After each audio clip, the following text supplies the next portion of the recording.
훅 인터뷰. 훅 인터뷰 이어가겠습니다. 반국가행위 대응해야 한다. 윤석열 대통령 다시 이념 얘기 계속 하는데요. 이거 총선에 도움이 될까요? 정치에 도움이 될까요? 이렇게 걱정합니다. 수도권 총선 걱정이다. 국민의힘에서는 걱정이 크다면서요. 인물난 속에서도 가장 먼저 서울 강진을 당협위원장이 이렇게 새로 발탁된 인물입니다. 오신환 전 의원 나왔습니다. 어서 오세요. 네, 안녕하세요. 이제 광진을 당협위원장 이렇게 불러야 됩니다. 네, 네. 어떻습니까, 지역은? 오래 기다렸습니다. 제가 5월 19일 날 서울시 정무부시장을 그만두고 바로 광진으로 갔는데요. 벌써 3개월이 넘었거든요. 네. 지역에서 사람들 만나보면 어때요? 일단 제가 즐겁고요. 즐거워요? 새로운 분들 또 새로운 초심으로 이렇게 사람들 만나고 있어서 즐거운데요. 어렵다. 들어올 때나 힘들다 할 텐데 또 이렇게 말씀하시네요. 예. 뭐 지역이 쉽지는 않은 지역입니다. 네. 87년도 민주화 이후에 9번에 걸쳐서 민주당이 다 했죠. 36년 동안 민주당이 석권한 지역이라 지난번에 오세훈 시장도 졌어요. 예. 험지 중에 험지입니다. 왜 험지에 가셔가지고 참. 그런데요. 지역민들 이렇게 만나보면 아니 먹고 살기 힘들다 어렵다 이 얘기 계속 하잖아요. 자영업자들. 네, 물론입니다. 네. 지금 뭐 민심들은 너무 정치에 무관심증이 커져가는 것 같고, 왜냐하면 해도 바뀌지 않고 변화가 없으니까 내 삶에 무슨 도움이 되냐라는 생각들 많이 하시는 것 같아요. 네. 그래서 지금 말씀하신 대로 사실 먹고 사는 문제, 민생에 집중해야 될 필요가 있다 이렇게 봅니다. 그런데 이념이 가장 중요하다 하면서 지금 연일 이념 얘기를 합니다. 홍범도 얘기를 하고요. 홍범도 장군 얘기를 하고. 이제 뭐 홍범도 장군 육사에서의 그 흉상 이전 문제는 사실 저도 생각할 때 그게 왜 갑자기 지금 이렇게 나왔나 싶은 생각이 있는데요. 다만 이제 대통령께서 이념의 얘기를 한 것이 우리가 이념에 대한 프레임이 조금 이렇게 잘못 인식되는 측면이 있어서 그렇지 이제 다소 이제 원칙적인 얘기를 하신 것 같고요. 다만 그거는 이제 대통령으로서 방향성에 대한 문제, 본인이 가지고 있는 가치에 대한 문제를 얘기한 것이고, 실제 정부의 내각이나 아니면은 정치권, 특히 우리 집권 여당에서 해야 될 일은 이제 총선도 있고 국민들의 먹고 사는 문제, 그리고 내일의 비전들, 이런 것들을 좀 집중하면서 저는 이 용산 대통령실과 당이 좀 분리되는 과정이 필요하다. 그래서 내년 총선은 당이 중심이 돼서, 당이 주체가 돼서 선거를 치러야 된다 이렇게 생각합니다. 네. 근데 용산 대통령실만 보여요. 국민의힘은 보이지 않아요. 그래서 좀 저도 걱정이고 안타까운데 이제 김기현 대표가 민생을 외치고 또 현장 속으로 간다고 선언을 했으니 이제 조금 지켜볼 필요가 있을 것 같아요. 네. 경제, 민생보다 더 중요한 게 없잖아요. 그리고 지도자라면, 정치인이라면 그를 위해서 노력하는 모습을 보여줘야 될 텐데 그 부분이 대통령실에서도 국민의힘에서도 아직 아쉽습니다. 네, 아쉬움이 좀 있어요. 네. 오시다가 여기 방송국 오시다가 교사들 집회하시는 거 보셨어요? 네, 봤습니다. 대단히 많은 분들이, 선생님들이 이제 거리로 나오셨는데 어떻게 저렇게 집단적으로 그것이 표출될 수 있을까라는 생각도 들고요. 그동안 정말 이 맺혀 있는 부분들이 거의 폭발한 것이 아닌가 이렇게 보여지는데, 그만큼 이제 교권에 대한 문제, 또 선생님 활동을 하면서 여러 가지 가졌던 그 일들이 아마 축적돼 있었던 것 같아요. 그렇죠. 예, 그래서 여야 의원들이 거기 많이 나와 계시더라고요. 그래서 이번만큼은 문제 해결을 하는 능력을 좀 보여주는 정치권이 됐으면 좋겠다. 그렇습니다. 이런 생각이 듭니다. 교사들이 외로운 섬 같았다고 울고 있습니다. 내가 이런 상황에서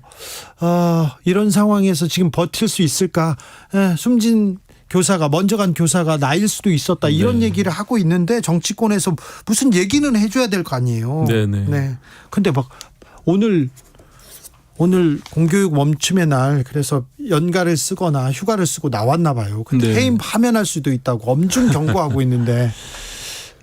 그거 이제 교육부 장관으로서 원칙적인 얘기를 한 것이겠죠. 이제 다만 그 목소리에 경청할 필요도 있고요. 교사들이 진짜 지금 이런 어떤 표출을 통해서 어떤 변화를 요구하는지 그 목소리를 좀 잘 경청했으면 좋겠습니다.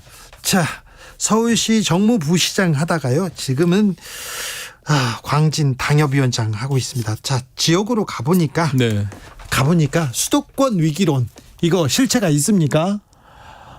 저는 뭐 여론조사상에서도 일부 반영이 되고 있다라고 생각하고 이거는 네. 민주당도 마찬가지입니다. 네. 일단 어쨌든 수도권의 민심이 정치권을 외면하고 있다. 그래서 중도층이 더 늘어나고 그리고 정치 혐오층이 더 늘어나는 것 같아요. 네. 그래서 이런 부분들은 아까 말씀드린 내 먹고 사는 문제, 정치가 나의 삶에 어떤 도움이 되느냐라는 네. 근본적인 문제에서부터 출발하는 것 같고요. 네. 정치가 문제 해결을 할 능력을 잃어버렸어요. 제가 예, 예. 봐서 여야가 너무 진영에 갇혀서 네. 그냥 자기 공격만 하는 그런 모습들이 뭐 매번 반복되는 일이지만 그런 것들이 좀 해결돼야 되는데 좀 안타깝습니다. 네. 수도권에서 국민의힘은 수도권에서 인물난 겪고 있다면서요. 너무 많은 사람들이 공기업으로 가고 장관 되고 다른 자리로 가서 필드를 뛸 사람들이 별로 없다면서요. 이게 지난 21대 총선에서 서울, 경기, 인천이 121석이거든요. 네. 그중에 18석만 국민의힘이 승리를 했으니까 사실 거의 전패한 것이죠. 네. 이제 그런 측면에서 보면 인물난을 겪을 수밖에 없는 구조고요. 예. 이제 그런 것들을 우리가 꾸준히 인재들을 발굴하고 또 당이 비전을 제시하면서 이 당을 통해서 뭔가 정치권에 들어오려고 하는 좋은 인재들을 찾아야 되는데 네. 그런 것들이 잘 선순환적으로 이루어지지 못하고 있었다라는 생각이 들고요.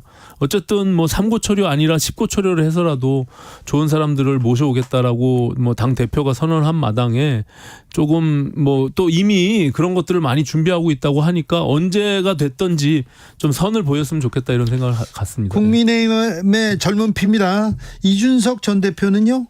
4고 당협위원장 공모에서 접수를 아예 받지 않았네요. 노원병원. 그거 이제 비워뒀죠. 예. 비워뒀죠. 예. 네. 그렇습니다. 네. 몇 개 지역은 지금 뭐 태영호 의원 강남 지역도 그렇고요. 네. 몇 개 지역은 비워뒀습니다. 이 비워뒀다. 이준석 지역구를 비워뒀다. 이준석 전 대표한테 공천을 주지 않겠다. 이렇게 읽을 수 있는 거 아닙니까? 그거는 뭐 이제 당이 판단을 할 문제긴 한데요. 당이 아니라 용산에서 판단한 거 아닙니까? 뭐 이제 내년 선거에 예. 용산도 어느 정도 뭐 그런 부분들에 대한 의견이 있겠죠. 근데 뭐 이준석 그 대표가 상징하고 있는 그런 청년층 네. 또 내지는 뭐 중도 확장 수도권에서의 어떤 뭐 나름의 어떤 영향력 이런 것들은 사실 당이 뭐 이준석이라는 인물로서가 아니라도 네. 반드시 그것을 회복해야 될 문제가 필요성이 있거든요. 네. 그래서 이제 뭐 인물로서의 이준석을 여부를 떠나서 그런 측면에선 당이 더 노력을 해야 된다 이렇게 생각을 갖습니다. 네. 한 윤핵관 의원이 저한테 그러더라고요. 지금도 꼴 보기 싫은데 네. 배지 달면 더 할 텐데 그걸 이준석을 어떻게 보고 있냐 이 얘기하더라고요. 네네. 이준석 전 대표가 예. 사실은 뭐 어쨌든 국민의힘의 당원으로서 이제는 평당원으로서 뭐 좀 애정어린 그리고 당의 비판을 할 수 있으나 당이 잘 되길 바라는 마음 속에서 아마 본인도 그런 비판을 하는 게 아닌가 이렇게 생각을 그래요. 합니다. 예. 네. 유승민, 이준석 너무 멀리 갔다 이런 얘기도 하던데 이 부분은 어떻게 생각하십니까? 뭐 보는 각도에 따라서는 그럴 수 있어요. 예, 뭐 맞는 말도 있고 틀린 말도 있겠죠. 그리고 아까 말씀드린 대로 감정이 섞인 부분도 있고 아니면 뭐 애정을 갖고 하는 말도 있을 겁니다. 그래서 당이 그 부분에 대해서도 좀 더 포용하고 또 그 뭐 이준석, 유승민 전 대표의 경우도 아까 말씀드린 대로 당이 어쨌든 당인으로서 당이 내년도 총선에도 승리하고 올바른 방향으로 가길 바라는 마음에서 비판하는 거 아니겠습니까? 네. 그럼 그런 거 애정이 담긴 비판이 필요하다 이렇게 생각합니다. 민주당 소식 좀 물어볼까요? 이재명 민주당 대표는 단식 투쟁 오늘 닷새째입니다. 네.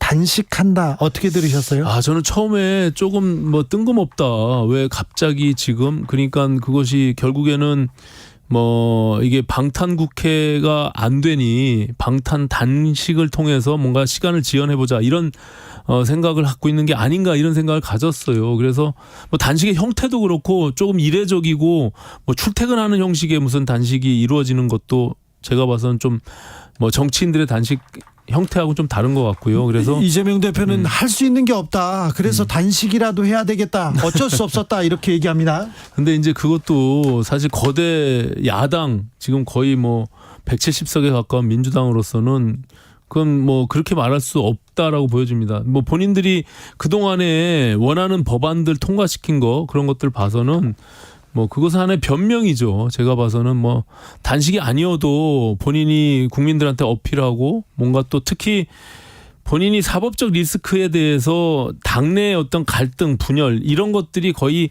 지금 뭐 문전 앞에 와 있기 때문에 단식이라는 걸 통해서 그걸 돌파해 보려고 하는 그런 노림수가 있지 않나 저는 이렇게 보여집니다. 당내 갈등 해소용 그런 노림수로 보신다고요? 네네. 네.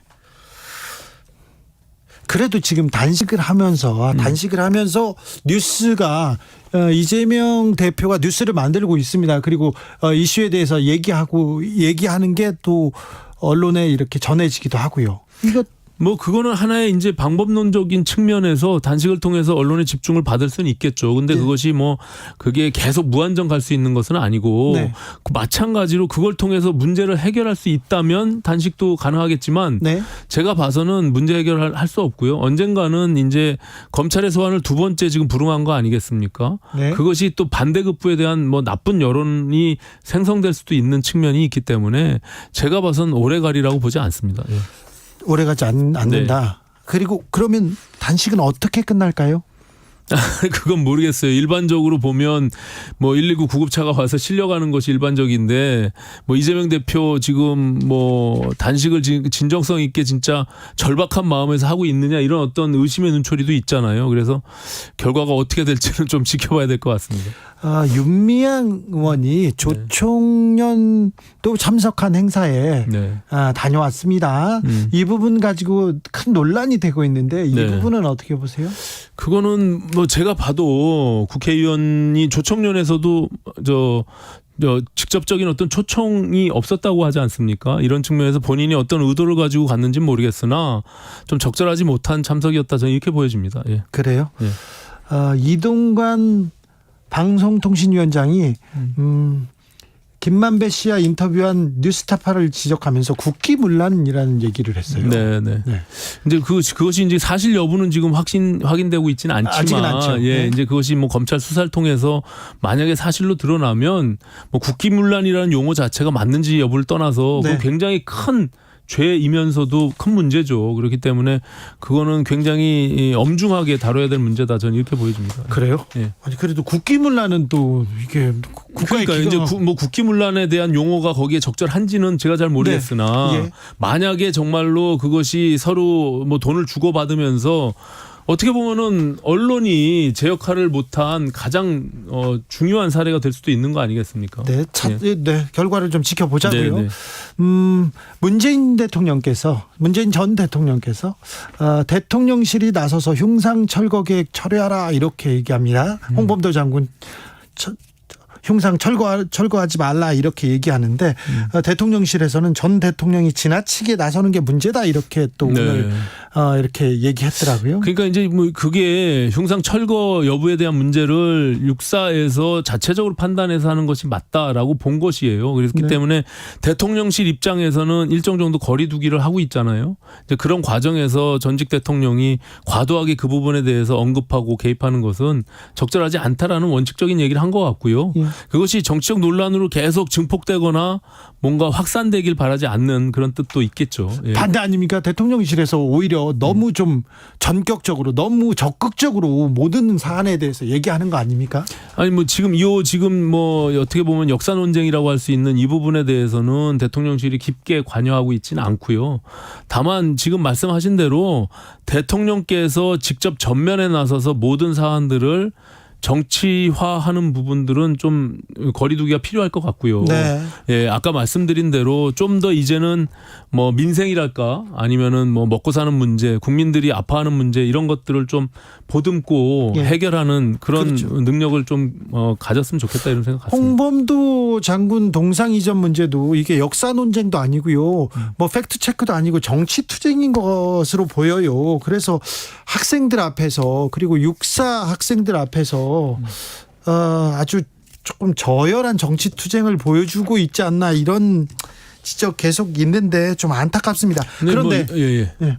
아니 이제 그 문제는 뭐 지금 뭐 윤석열 정부 들어서 문제가 시작됐던 건 아니고 지난 뭐 문재인 정부 때 국정감사 때부터 그리고 또 그것이 문재인 정부의 당시에 그것을 흉상을 설치한 거 아니겠습니까? 네. 이런 과정에서 사실은 이 문제가 있었던 거예요. 그렇기 때문에 다만 그것이 지금 그렇게 만약에 뭐 역사 논쟁으로까지 이렇게 막 부각이 돼서 갈 문제인 것이냐, 이것이 이렇게 크게 비화될 문제이냐, 이렇게 보는 것은 조금 논란이 있을 수가 있고요. 예. 그렇기 때문에 그것은 뭐 육사에서 자체적으로 잘 판단해서 해결할 문제다, 이렇게 보여집니다. 네.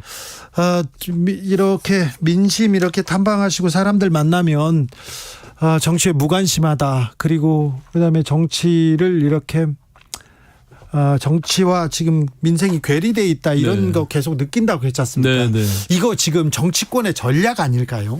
근데 국민들은요, 네. 이게 정치와 무관하다, 정치 무관심하다, 이게 실제로는 관심이 굉장히 많으세요. 네. 근데 나한테 정치가 너무나 도움도 안 되고 그렇죠. 하는 꼬라지가 보기 싫다, 네. 이기 때문에 무관심하고 외면하는 것이지. 그래서 지금 네. 그 외면하고 무관심해지는 사람들이 많아지고 있지 않습니까? 그렇습니다. 그렇죠. 그러니까 정치가 아까 네. 말씀드린 대로 문제 해결 능력을 가져야 되는데 누가 못하나 경쟁을 하는 것처럼 보여지니까 네. 국민들이 실망하는 것이고요. 네. 이제 사실은 여야가 발등에 불이 떨어졌습니다. 지금 이제 7개월 불이 남지 않은 총선에서 앞으로 누가 비전을 제시하고 누가 더 혁신하고 변화하는지 그건 좀 지켜볼 필요가 있을 것 같아요. 정부 여당이 국민의힘에서 이제 그 모습 보여줘야 될 거 아닙니까? 이 경쟁 나서야 될 거 아니에요? 그렇습니다. 예, 그래야만 총선에서도 승리할 수 있다라고 보여지고 예. 또 윤석열 정부가 힘을 받아서 뭔가 후반기 집권 후반기를 잘 역할을 할 수 있기 위해서라면 국회가 그걸 좀 서포트해야 되거든요. 네. 그래서 총선 승리는 굉장히 중요한 문제입니다. 그렇기 때문에 당이 아까 말씀드린 대로 이제는 조금 독립적이고 주체적으로 내년 총선을 준비하는 입장에서 새로운 비전이나 또 먹고 사는 문제, 민생에 대해서 국민들한테 좀 설득할 필요가 있다. 이렇게 그렇죠. 보여집니다. 예. 민생 김기현 표, 국민의힘 표 민생정책, 경제정책 잘 보이지 않아요. 예산안도 이게 서민들을 위한 건가, 이런 또 궁금증도 있고요. 네네. 근데 앞으로 계속 보여줘야 됩니다. 네, 뭐 이제 그거는 이제 지금 여야가 뭐 똑같습니다. 지금 뭐 민주당도 워낙 그 이재명 당대표에 대한 사법 리스크가 크기 때문에 그 문제로 지금 뭐 여러 가지 민생을 챙길 수 있는 여력이 없는 거죠. 그래서 물론 집권당으로서의 책임감은 좀 다를 수 있습니다. 네. 그래서 여야가 앞으로 남은 7개월을 어떻게 국민들께 보일 것이냐, 예. 이게 굉장히 중요한 문제일 것 같아요. 그렇습니다. 예. 정부 여당한테 1차적 책임이 있습니다. 그러니까 더 잘해야 됩니다. 더 잘하는 모습 보여주십시오. 네, 네. 열심히 잘하겠습니다. 알겠습니다. 자, 오신환 의원은 광진을에서 어떤 꿈을 꾸는지 계속해서 지켜보겠습니다. 네, 감사합니다. 네, 고맙습니다.